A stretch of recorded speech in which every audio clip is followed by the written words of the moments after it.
Beleza, gente? Tudo bom? Bacana estar aqui contigo, o professor Ribamar Costa, galerinha do Santa Madre, lá da turma do segundo ano. Felicidade enorme estar aqui contigo, mesmo à distância, mas a gente não pode parar, a gente tem que dar continuidade aos nossos estudos. E hoje a gente continua trabalhando com vocês os problemas ambientais urbanos, trabalhando um tema muito recorrente nas grandes cidades brasileiras. A gente vai falar um pouco para vocês aqui, gente, das enchentes nos grandes centros urbanos. É aquele papo, né? Quando chove, alaga tudo, é mais ou menos isso, gente. É isso que a gente vai trabalhar com vocês, são os problemas relativos, então, à água nos grandes centros urbanos, sobretudo as enchentes. Falou de enchente nas grandes cidades, essa frase define muito bem. Todo ano a mesma coisa. Todo ano acontece. Agora a gente precisa entender o porquê disso tudo. Por que acontecem as enchentes nas grandes cidades? A gente sabe que isso é um grave problema do espaço urbano e que traz inúmeros prejuízos do ponto de vista humano, do ponto de vista econômico, né, do ponto de vista social.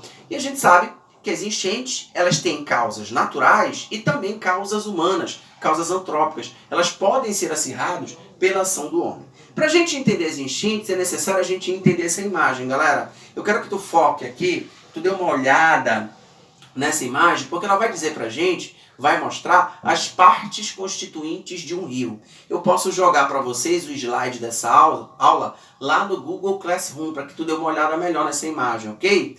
Essa imagem, ela mostra pra gente as partes constituintes de um rio. Aqui em cima nós vamos ter o que a gente chama de divisor de águas, que também você pode chamar de interflúvio. É ele que vai dividir esse rio de um outro rio ou de uma outra área. Aqui nós vamos ter essa encosta, tá vendo? Que geralmente tu chama de margem, mas na verdade o nome dela é vertente. É por onde a água da chuva, a água da pluviosidade, ela vai escoar e vai alimentar esse rio. A margem do rio, ela fica bem aqui, galera, tá vendo? É a fronteira entre o leito maior e a vertente. Leito de um rio é justamente a área de inundação desse rio. Por exemplo, quando chove muito, esse rio ele vai inundar até o leito maior. Quando chove muito pouco, os meses de estiagem, esse rio ele vai ficar lá no leito menor. E quando está chovendo mais ou menos, ele fica no leito principal, que é bem aqui, tá vendo? O ponto mais profundo de um rio, galera, nós chamamos de talveg. Não esquece disso. O ponto mais importante, mais profundo de um rio, nós chamamos de talveg.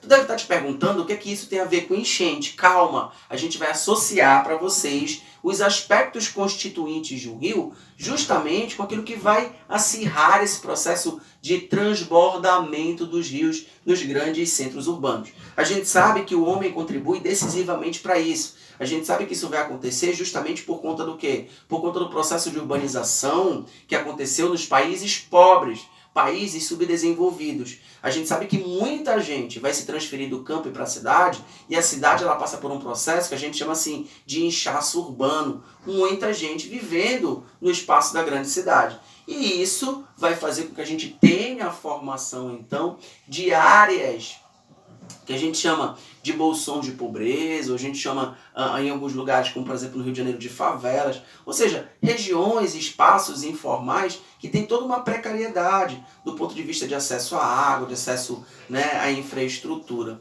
E é justamente devido a essa formação, esse processo que a cidade vai ser acometida, que a gente vai ter então, né, de certa forma, uma ocupação dessas áreas vulneráveis do ponto de vista ambiental. E aí eu vou ter que voltar a imagem para te entender. Vamos lá? Voltando aqui, a gente observa mais uma vez a imagem desse rio. E a ocupação, galera, das margens do rio vai se dar justamente por conta, né, desse processo muito intenso de fragmentação da cidade. Pessoas que não têm um poder aquisitivo tão elevado passam a ocupar essas áreas vulneráveis, ou as encostas dos morros, ou, por exemplo, essas áreas aqui, ó, da vertente de um rio. Até mesmo pessoas vão ocupar o leito maior de um rio. E aí, quando a gente tem, então, né, o aumento das chuvas, a gente observa que essas pessoas acabam sendo acometidas por esses alagamentos, por essas enchentes. E isso é acirrado também por causa do lixo urbano. Muitas pessoas que vivem na cidade acabam então lançando, né, esses resíduos sólidos dentro do rio, o que provoca o seu assoreamento. Galera, o que é o assoreamento do rio? É a concentração de sedimento lá no seu tal VEG, que vai tornando esse rio pouco profundo. Mas além de sedimento, né, a gente vai ter um depósito também, aí, uma sedimentação, uma concentração do lixo que é lançado por essas populações. E aí, então, o rio se torna pouco profundo e aí qualquer chuva acaba fazendo com que esse rio ele transborde. Então, as principais causas são justamente o lixo urbano, um processo irregular, de ocupação irregular das vertentes, né, do leito maior desse rio, o que faz com que a gente tenha, então, né, diversos problemas de ordem humana, né, prejuízos de ordem humana, prejuízos de ordem ambiental. Beleza?